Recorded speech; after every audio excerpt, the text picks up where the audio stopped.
Are you a podcaster? Maybe you've got that big idea and you're looking for a network to join. The multi-award-winning Ozcast network can get your content to eyes and ears all over the world. Join now for the first month free, and you could be featuring this sound at the beginning of your podcast. Ozcast.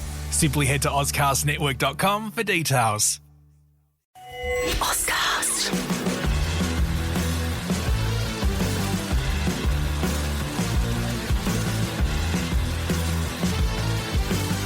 All right, let's dive in.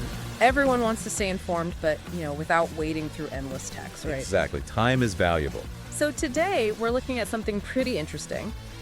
The U.S. government is exploring ways to get its hands on more Bitcoin, a lot more. Yes, and the really fascinating part, the focus for us today, is how.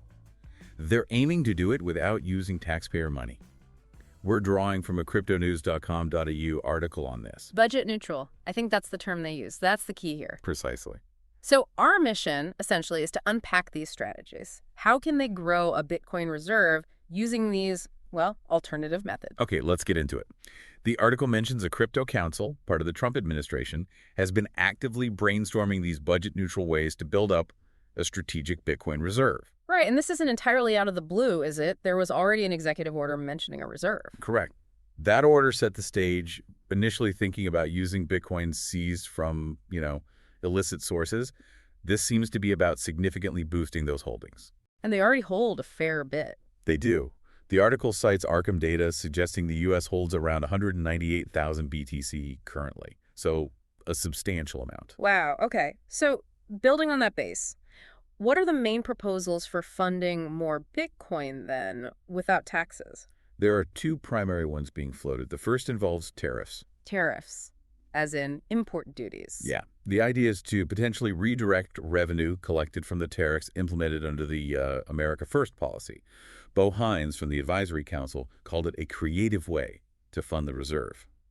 So money from tariffs could go straight into buying Bitcoin.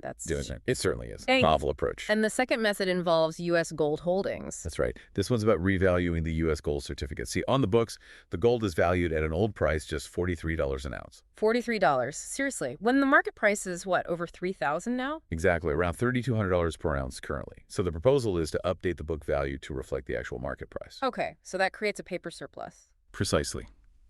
A surplus value appears on the books, and that surplus could potentially be used to buy Bitcoin. Importantly, without selling any actual gold. Ah, I see. So leveraging the gold's current value, not the gold itself. That's clever. It is. And Hines was quoted saying, "Everything is on the table. We want as much Bitcoin as we can get." So we're going to make sure that no stone is unturned.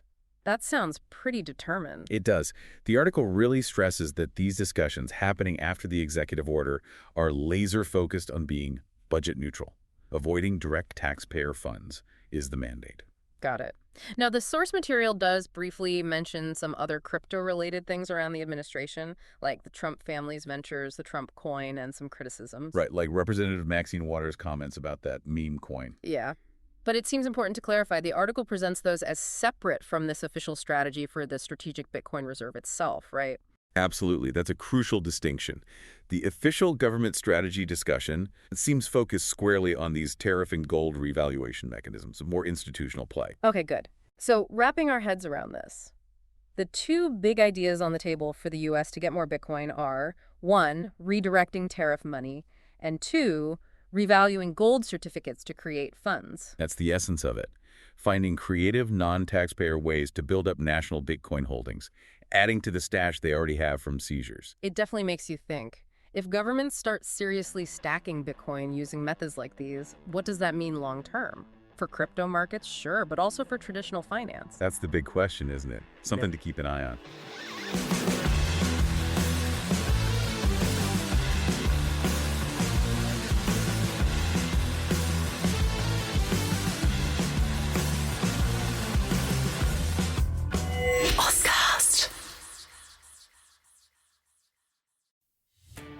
Are you a podcaster? Maybe you've got that big idea and you're looking for a network to join. The multi-award-winning Ozcast network can get your content to eyes and ears all over the world. Join now for the first month free, And you could be featuring this sound at the beginning of your podcast. Ozcast. Simply head to ozcastnetwork.com for details.